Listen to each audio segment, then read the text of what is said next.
like I said, we've been going about an hour here, so let's put a bow on this show by kicking it over to Grant for Curveball of the Week. So actually, I had this question since last week because last week I thought the rotation it was my turn when and last Saturday Sunday, Ethan, we had all the snow down here, and it got me thinking, guys. Which I'm a beautiful, beautiful here today. I don't know what it's like over where you guys are, but it was like 60 degrees. Sun was out. Oh, we had 50 and a wind Snow was advisory. all melted. Like 35, but great. It was sun. Yeah, but at least the sun was out. Yep.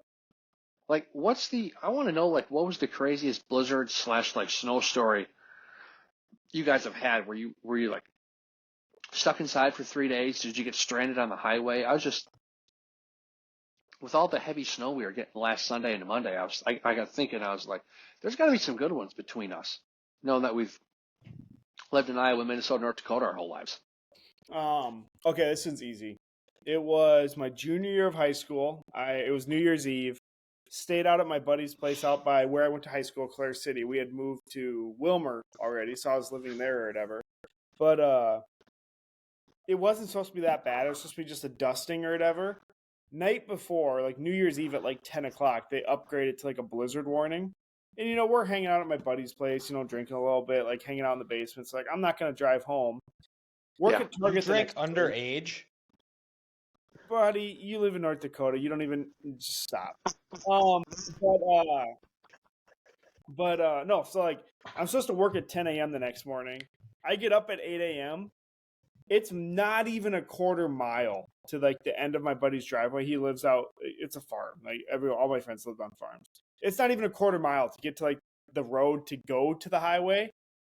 You can't even see the shed across the freaking 20 yards. And I call Target. I'm like, hey, like, I don't know if I'm going to make it. Like, I'm stranded out here. It's New Year's Day. We really need you. Like, we need you here. And I'm like, fuck. Like, okay, like, sure. Like, 12 miles is what I have to go to get home.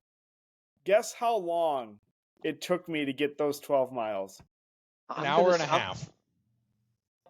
Grant? I was going to say 2.5 hours. 2.5 hours. Yep.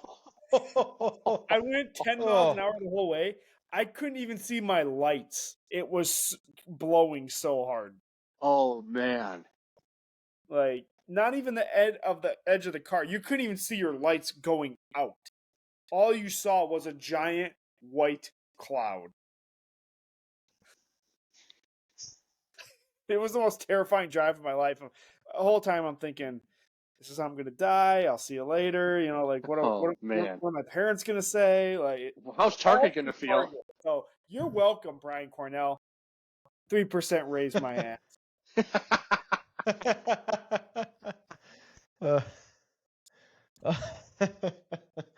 Well, mine it's actually a pretty easy one as well. It was a couple of years ago. It was actually right when we started this whole podcast. That was when while we were snowed in, that was when I was able to get the logo for the podcast done. I got all the Facebook, Twitter, Instagram. I got all those pages up and running.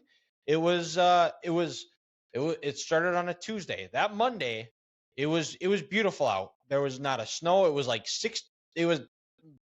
50 degrees. Like I you could have went for a walk. You could have ran outside in just a sweats and a hoodie. And it started Monday night, and by Tuesday, we didn't even send trucks out because we knew it was going to be bad. And it just kept, I think I got home at like 9 o'clock on Tuesday morning. And by then it was already like the snow was getting deeper and deeper. I had to like gas my pickup to get into the garage to get through the snow. And it kept accumulating. We got like 5 feet in a span of like 12 hours. And I was snowed in for 3 days, was finally able to start shoveling. It stopped. Sun was out. Also, a nice thing is having a south driveway. So the sun helped to melt a good chunk of it. But like I go out to go look at my garage, and there is a snowdrift 3/4 of the way up my garage door. And I start shoveling. Luckily, I had a neighbor who helped me out and helped. It blew all the snow, but yeah, it was about 3 to 5 feet. It was actually the talk of the town is that when we were prior to the snowstorm, they were planning to open the golf course that Tuesday, but did not happen. And I posted a meme on Facebook. I said it was the golf course is supposed to open today, and I posted the Caddyshack meme. No, I keep going. I think the heavy stuff's gonna come later. My neighbor at the time, who Nope. I mean, the two guys that they don't live there anymore. They had to have gotten kicked out because like the guy that bought the place next to me, he was saying that they had dogs and they would just let him piss and shit wherever. Like he had to completely take out the flooring Oh. and the carpeting and kept scrubbing it, and it still like it didn't get the smell out. Like when he took the flooring and carpeting out, it just still like reeked. And he said he used like 5 bottles of pine salt to get the smell out. Ooh. Oh. And I kind of would always try to shovel my entryway just so it didn't all pile up, and I had a little bit of like whenever I was able to start shoveling, I had a little bit of room to work with. And I was out shoveling my entryway, and the one neighbor goes, "Man, you keep doing that. That's just gonna create more work." And I'm like, "Yeah, I just need something to do because I've been snowed in my house. And you can only play so much Xbox before you go completely insane."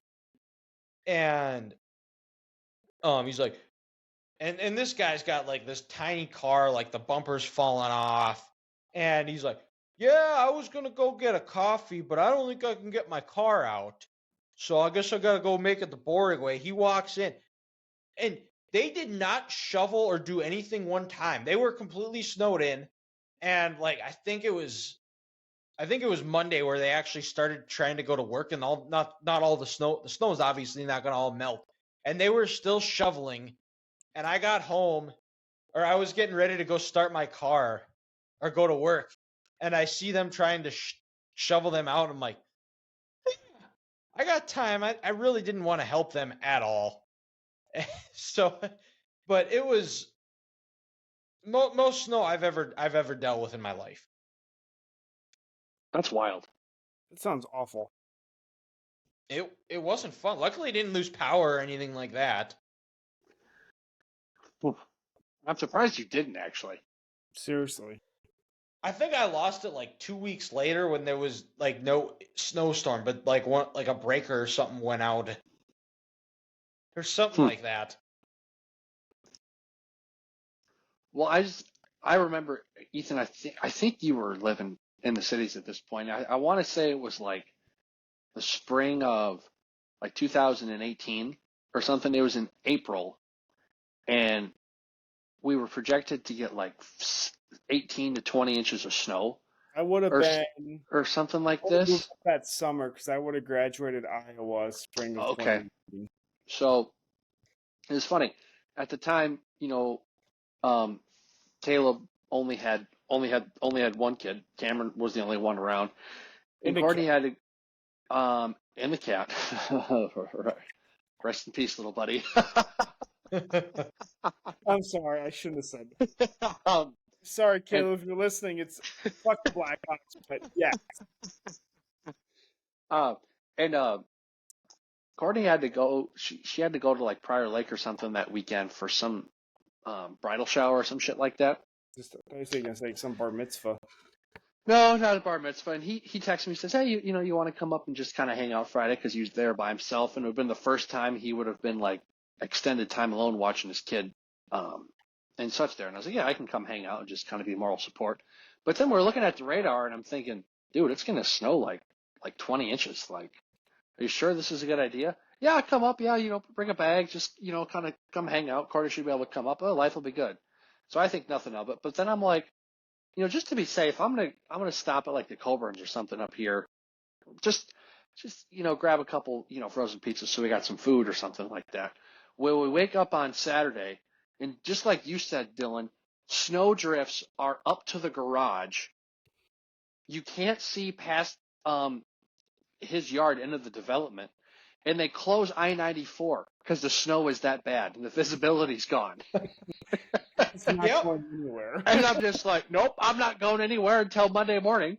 So it was just crazy because for that 1 week, and then of course since 94 was closed, I'm pretty sure they closed 169 and Courtney couldn't come home. So we're just hanging out at Caleb's place while he's trying to deal with his 10-month-old son, and he's petrified. There's not enough peanut butter in the world between you two. because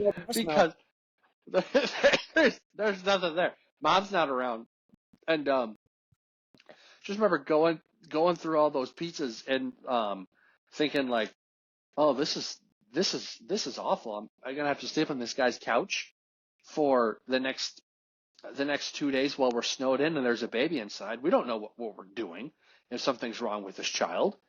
But I was just like, oh, geez. 18 inches of snow in April. Definitely did not sign up for this. Ugh. Yeah. No, it's April's too late. Hopefully we all that stuff is behind us. Looks like we're gonna have some nice weather here in the coming days, but hopefully that's good news for the get back out on the real golf course instead of the simulator. So that I believe that wraps up. We'll have a Masters preview next weekend while we recap the Final Four of our predictions that are sure to go wrong. For who wins, I get Scotty Scheffler. I don't care what pick I have. I get Scotty Scheffler. Okay, deal. All right, fine. Yeah. Yep. I'll give you the field. All right. Well then, that wraps up. We'll have the segments of the show out Friday. You can check us out. Give us a like, share, follow on 3GTB Podcast on Instagram, Twitter, and TikTok. 3 Guys Talking Ball on our Facebook page and YouTube. So that wraps up episode 125. Thank you guys again for listening, and we'll talk to you next week.